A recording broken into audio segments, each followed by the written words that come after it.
ফাজলামি করেন নাকি মানুষের সঙ্গে? এই দেশের মানুষের সঙ্গে ফাজলামি করেন আপনারা? আবার শুনলাম ওনাকে নাকি প্রেসিডেন্ট বানানো হবে। সে পারে না তো, আত্মস্বীকৃত একজন ব্যর্থ মানুষ, ওনাকে আপনি বানান প্রেসিডেন্ট। তো এটা তো কিছু হলো না রে ভাই। মানে আমার কথাটা হলো কি, একটা জায়গা রাখেন যেটাকে দেখিয়ে আমরা বলবো যে আমরা গর্বিত, আমাদের কাছে এরকম একটা লোক আছে, দেখেন আপনি। হ্যাঁ, একটা জায়গায় আমি একমত যে তারেক রহমানের কে ওনারা ফলো করতে পারছেন না। দেখেন, একদম দায়িত্ব নেওয়ার প্রথম দিনেই তারেক রহমান কি বললেন যে আমি সরকারি গাড়ি নিব না, আমি ড্রাইভার নিব না, আমি তেল নিব না। বলছেন না? কেন বলছেন না ভাই? উনি না নেওয়া থেকে দেশের অর্থনীতি চেঞ্জ হয়ে যাবে। সে যদি একজন প্রাইম মিনিস্টার যদি সরকারি একটা গাড়ি না নেয়, মানে তেল না নেয়, ড্রাইভার না নেয়, তাহলে কি আমাদের অর্থনীতি শনয় শনয় উন্নতি হবে? তা তো হবে না। তাহলে উনি বললেন কেন? উনি একটা এক্সাম্পল ক্রিয়েট করতে চেয়েছেন। এক্সাম্পলটা উনি কি ক্রিয়েট করেছেন? উনি জনগণকে একটা মেসেজ দিতে চেয়েছেন যে আমরা দায়িত্বে এসেছি, আমরা কিছু নেওয়ার জন্য আসি নাই, আমরা দেওয়ার জন্য আসছি। তো এই এক্সাম্পলটা উনি কার জন্য ক্রিয়েট করার চেষ্টা করছেন? আপনার জন্য না আমার জন্য? আমাদের জন্য তো না। উনি এক্সাম্পলটা ক্রিয়েট করতে চেয়েছেন ওনার ক্যাবিনেট মেম্বারদের জন্য, ওনার যারা সহকর্মী তাদের জন্য। তো ওনার এই এক্সাম্পলকে কে ফলো করছে? এই যে মির্জা ফখরুল সাহেব, সে ফলো করছে? সে ফলো করছে? সে তো ফলো করে নাই। কে ফলো করছে বলেন? আমি একজন লোককে বলতে শুনছি, যেটা আমরা জানতে পারছি সে ফলো করছে। কৃষিমন্ত্রী যে ভদ্রলোক আছেন কুমিল্লার, উনি বলছেন যে উনি মানে এগুলি নেবেন না। তো ভালো। আমি পরের দিন আপনার সবার হলফনামাগুলি চেক করছি, যে বিভিন্ন ধরনের মন্ত্রী আছেন, আমি যে কটা দেখেছি প্রায় গোটা 15-20টা আমি দেখছি, চেক করছি। এর মধ্যে আমি দেখছি অর্থনৈতিকভাবে হলফনামা যা আছে ওখানে তো মিশা কথাও থাকে, আবার কম বেশিও থাকে। আমি ওইটাকে সত্য ধরে নিয়েছি, দেখলাম সবচেয়ে গরিব হলো তারেক রহমান এদের মধ্যে, এমন না মিনিস্টার্স, সে হলো সবচেয়ে গরিব। এখন গরিব লোকটা বলতেছে আমি নিব না, আর ধনী লোকটা নিবে। আপনি আমি দুইজন বলতে নাম ধরেই বলি, আপনি এত কিছু বলার দরকার নেই তো। এই যে আমির খসরু মাহমুদ চৌধুরী, আব্দুল আল মিন্টু, ওনারা কি নিজেরাই জানে ওনাদের গাড়ি কয়টা আছে? ওনারা যে গাড়ি চলে এটা কি সরকারি পুলের গাড়ির চেয়ে কোনো অংশ কম দামের? তো ওনার ওই পুলের গাড়িটা নিতে হবে কেন? বাজার করার জন্য হইতে পারে, কিন্তু ওই 18 লিটার তেল তার নিতে হবে কেন প্রতিদিন? কেন? তার মানে এই লোকগুলোকে আসলে দেখায় বড় লোক, এদের আসলে আত্মা ছোট। এই ছোট আত্মার লোকগুলি এখন আমাদের রাষ্ট্র ক্ষমতায় বসে আছে, দেশের উন্নতি করবে না। সেইটা নিয়ে কিন্তু কেউ ওইভাবে প্রশ্ন তোলে নাই। না, তুললাম, কেউ তুলছে না, আমার কি আসে যায়? আচ্ছা, আমি দেশের একজন নাগরিক না? জি। প্রশ্ন তো আমি তুললাম, জি। আমার পছন্দ হয় না আপনার? তাহলে আমি তো প্রশ্ন তুললাম। তো তারা কেন করলো না বলে না? ভাই, প্রাইম মিনিস্টার যখন একটা কাজ করে কেন করে? আবার দেখেন 18 জন মন্ত্রীকে প্রোটোকল, পুলিশ প্রোটোকল দেওয়া হবে না বললো। তো অর্ডারটা কে সাইন করছে? সালাউদ্দিন সাহেব। জি। পুলিশ প্রোটোকল তো ওনার, জি। উনি নিবেন কেন? এক্সাম্পলটা কোথায়? আপনি এক্সাম্পলটা কে 7 জন নিবে? এই 7 জন কি কারণে, কি ক্রাইটেরিয়া? এজেডএম জাহিদ হোসেন নিবে কেন? ক্রাইটেরিয়া কি? ওনাকে মেরে ফেলাবে? মির্জা ফখরুল ইসলাম আলমগীরকে মেরে ফেলাবে? ঝুঁকি থাকতে পারে না? আমি বলি ঝুঁকি কথা। মির্জা ফখরুল ইসলাম আলমগীর বলেন, আমির খসরু মাহমুদ চৌধুরী বলেন, এত খুব অ্যাক্টিভ ছিল, পুরো আওয়ামী লীগ আমলে অ্যাক্টিভ ছিল না? তো ওনাদের ঝুঁকি, ওনাদের জীবনের মধ্যে সারা জীবনে সবচেয়ে ঝুঁকিপূর্ণ সময় ছিল আওয়ামী লীগের শাসন আমলে। কারণ তারেক রহমান বিদেশ থেকে, এরা দেশে দল চালাচ্ছে, তো তখন তো আওয়ামী লীগ তাদের মেরে ফেলাতে পারতো। আচ্ছা, বাচ্চারা ওর যে ঝুঁকিপূর্ণ, ওই ঝুঁকিপূর্ণ সময়ে ওনারা ফ্রি ঘুরছে, কোনো সমস্যা হয় নাই। আর এখন যখন তাদের পক্ষে দেশের 2/3 মেজরিটি, 2/3 ভোটার তাদের পক্ষে, তখন তারা 2/3 পিপলকে তারা ভয় পাচ্ছে, আমরা মেরে ফেলাবো। আর আমরা রক্ষা করবে কে? 3 গাড়ি পুলিশ করে। ভাই এগুলো জানেন কিছু না, ব্যাপারটা হলো দেখানো যে আমি কিন্তু তোমার মতো না, তুমি পাবলিক, আমি মন্ত্রী, আমি তোমার চেয়ে অন্য স্তরে আছি, এই দেখানো, বাহাদুরি দেখানো। আচ্ছা, মানসিকতার সমস্যা। ফজলে হুদা বাবুল, আপনারা এই যে তার বক্তব্য নিশ্চয়ই কালকে শুনেছেন আপনি? শুনেন, আমি যেটা বুঝি আমার সহজ ভাষায়, যদি পলিটিশিয়ান সৎ থাকে, আমাদের তেমন কিছু করার থাকে না। তারপরেও আমরা করে, আমরা বাংলাদেশে আমলাতন্ত্রকে আগের সরকার, মানে আমি পলিটিক্যাল গভর্নমেন্ট কথা বলছি, আওয়ামী লীগ সরকার এত ফ্রাঙ্কেনস্টাইনে পরিণত করে গেছে যে ওখান থেকে ব্যাক করানো আসলে কঠিন। আমি একটা প্রাইম মিনিস্টার একটা ব্যর্থতার কথা বলি, পারে নাই তো সে এই যে ডেপুটি সেক্রেটারির উপরে 30 লাখ টাকা করে গাড়ি কেনার জন্য লোন দেওয়া জি। এবং 50,000 টাকা করে তাদেরকে গাড়ি মেনটেন্যান্সের জন্য দেওয়া, এটা তো উনি থামাতে পারে নাই। প্রথম কিছুদিন স্থগিত করছিল, আমি একটা কথা বলি এখানে, এটা মানে বললে বলা ঠিক হবে কিনা আমি জানি না। আমার সঙ্গে একবার দেখা হয়েছিল আচ্ছা, প্রাইম মিনিস্টার হওয়ার পরে, তখন উনি আমাকে বলছিলেন যে এটা আমি করতে যাচ্ছি, দেখা হয়েছে না, দাওয়াত দিচ্ছিলাম ওই আর কি। তো উনি বলছিলেন যে আমি এটা করতে যাচ্ছি, আমি ওনাকে মুখের উপর বলে আসছি আপনি পারবেন না, মানে উনি যদি এটা শুনে উনি মিলাই নেবে। আমি ওনাকে বলেছি যে আপনি এটা পারবেন না, আমলাদের সঙ্গে আপনি পারবেন না, কারণ আমি আপাতত স্থগিত করছি, আমি ফিনিশিং আপনি পারবেন না। কেন পারেন না জানেন? একটু আপনাকে কমপ্লিমেন্ট করি, নতুন এমপি হয়েছি, 16 ডিসেম্বর আসছে, 16 ডিসেম্বরে একটা কুচকাওয়াজ হয়, তো আমরা আগে দেখছি এমপিরা যায় স্যালুট নাই, তো আমরা নিব। রাত 11:54 ইয়নোদের কাছে সার্কুলার আসছে, মানে স্যালুটটা ইয়নোরা নিবে। বলেন আত্মহত্যা করা উচিত ছিল, আমরা যাইনি, না। আমি যাইনি, আত্মহত্যা করতেন। আমি কিন্তু যেহেতু আমি আপনি বলেন মানে বিজয় দিবস, না, আমি দেখেন, second উনি এটা কেন পারলেন না? আমি একটা সিম্পল উদাহরণ দেবো, উনি কেন পারলেন না? উনি পারলেন না এই কারণে যে ওরা একটা মানে আপনার ভাষাগত একটা বিরুদ্ধ হয়েছে। প্রথম যখন 9 জুলাই তারিখে যখন নোটিশটা দেওয়া হয়, ওখানে বলা হয়েছে প্রধানমন্ত্রীর নির্দেশনা এটাকে বন্ধ করা হয়েছে। পরে আমলারা বললো যে প্রধানমন্ত্রী তো নির্দেশনা দিতে পারেন না, এটা নির্দেশনা দেবে গভর্নমেন্টকে। ঠিক আছে, গভর্নমেন্ট নির্দেশ দেবে, ঠিক আছে আমি মানলাম ব্যক্তি নির্দেশন দিতে পারে না, এই জন্য এটা বন্ধ হয়ে গেল। এটা আবার কিন্তু আগের মতো আছে, 30 লাখ টাকা পাবে, গভর্নমেন্টের কাছ থেকে টাকা দেবে বিনা সুদে, সেই টাকাতে গাড়ি কিনবে, সেই গাড়ি চালাবে, প্রতি মাসে তাকে মেনটেন করার জন্য 50,000 টাকা দিতে হবে। কাকে দিতে হবে?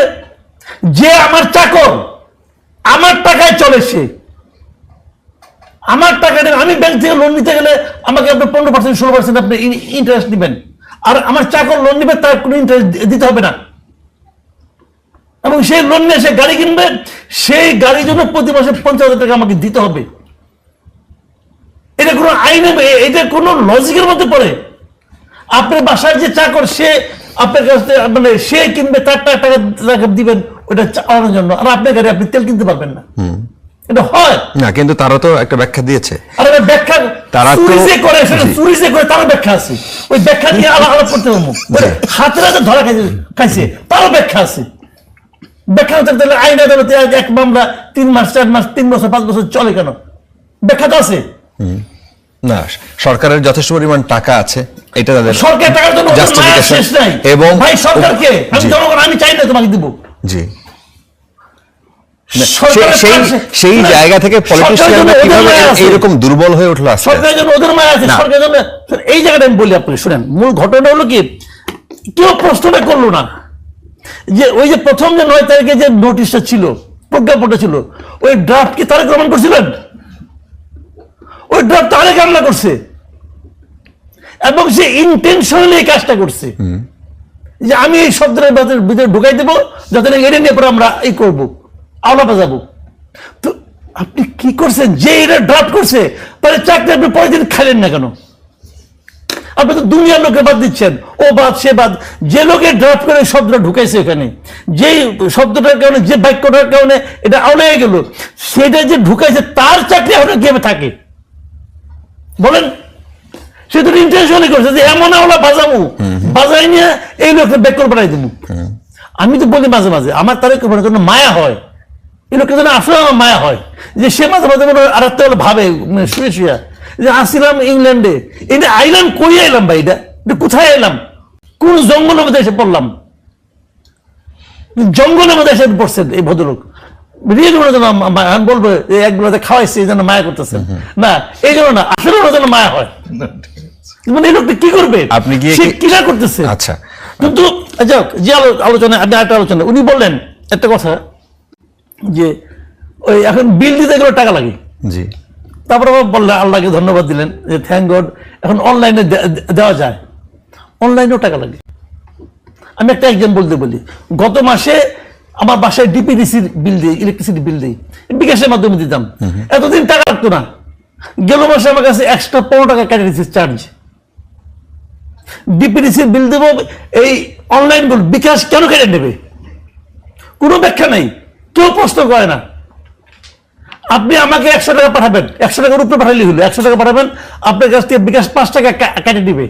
কেন কেটে দিবে? সেটা আমার কাছে চার্জ নিচ্ছে 1.8%। সে তোমার কাছে চার্জ দিচ্ছে, তাহলে আপনি আবার যদি 50 টাকার কম, 100 টাকার কম হয়, তাহলে টাকা কাটবে না। এই 5 টাকা সে কেন কাটবে? কত বড় বাটপার! আমি একটা উদাহরণ দেবো বলি আপনাকে। ঈদের সময় সবাইকে ঈদি দেয় না, ঈদি দেয়, ওই সময় লেনদেন বেশি হয়, ওই সময় কাটে 10 টাকা করে। এই বিকাশ একটা ব্যাংকিং সিস্টেম কিভাবে তার ইচ্ছা মতো মানুষের কাছে টাকা দেয়। আপনি ভাবেন, ঈদের দিন এই দেশের কমপক্ষে 2 কোটি লোক মিনিমাম টাকা লেনদেন করে ঈদের সময়, ঈদি দেয় যে কমপক্ষে।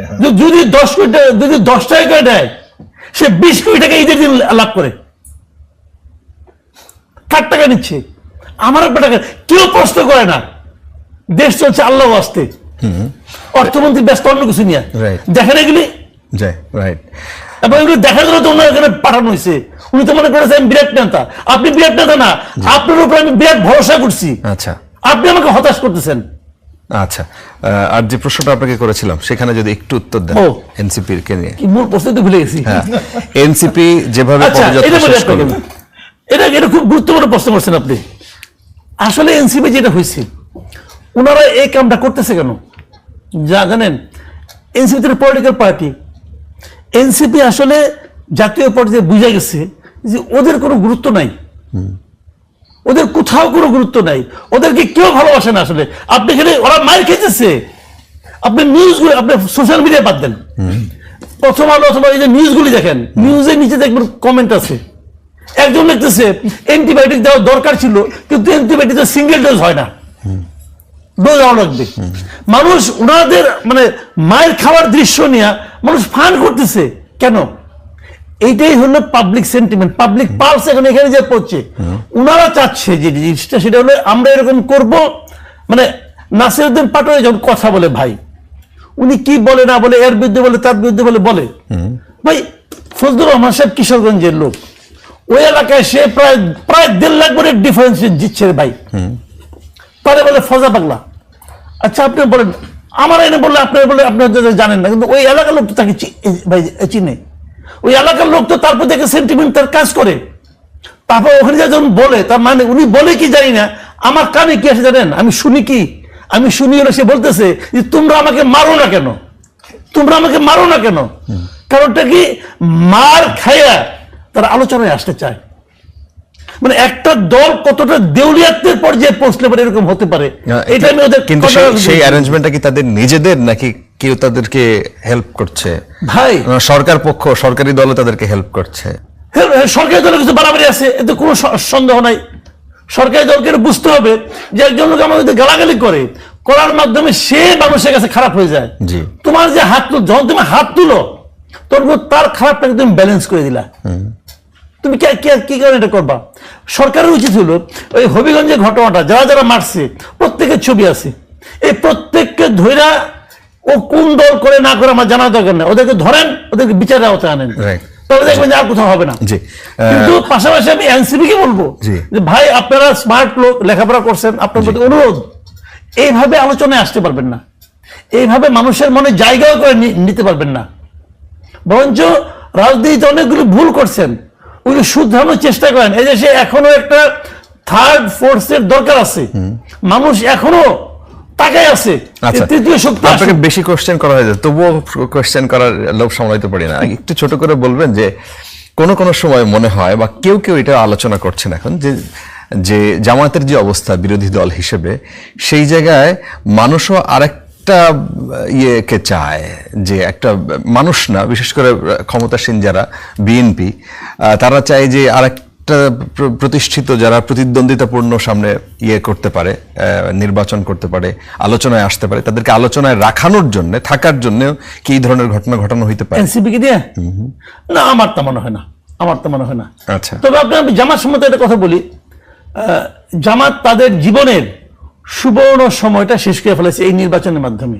আচ্ছা, গ্রামে একটা প্রবাদ আছে, একটা গ্রামে সব জায়গায় প্রবাদটা আছে যে একটা মানুষ কতটা ভালো এটা নির্ভর করে তার সম্পর্কে আপনি কত কম জানেন তার উপর। আচ্ছা, যত কম যাবেন সে তত ভালো। তো জামাত সম্পর্কে মানুষ আসলে জানতো না।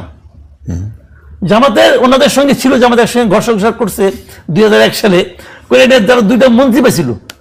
ওই 2 মন্ত্রী কি ছিল যে দলের শীর্ষ 2 জন লোক, সভাপতি এবং সেক্রেটারি, আমির এবং সেক্রেটারি জেনারেল। ওই 2 জন লোকের নামে কোনো মামলা মোকদ্দমা নাই, দুর্নীতির ছিল না। এটা কিন্তু জামাত বলতো, দেখেন আমাদের 2 মন্ত্রী কোনো মামলা মোকদ্দমা নাই, দুর্নীতির কোনো অভিযোগ নাই, আমরা খুব সৎ লোক, আমরা লোক ভালো, আপনারা আমাদের ভোট দেন, আওয়ামী লীগ বিএনপি দেখছেন না, আমাদের দেখেন বলছে। কিন্তু সমস্যাটা হলো এখন তো মানুষ জামাত সম্পর্কে জানতে শুরু করছে। যখন তাদের 2 জনের জায়গায় এখন তাদের 70 জন হয়ে গেছে, এখন তো লোক জানে যে তুমি কি করো, তুমি মগবাজারে কোন হোটেলে যাও, কেন যাও, কিভাবে যাও, এখন তো লোকজন জানা ফেলাইছে। জানার কারণে জামাতের ভাই মহা ক্ষতি হয়ে গেছে।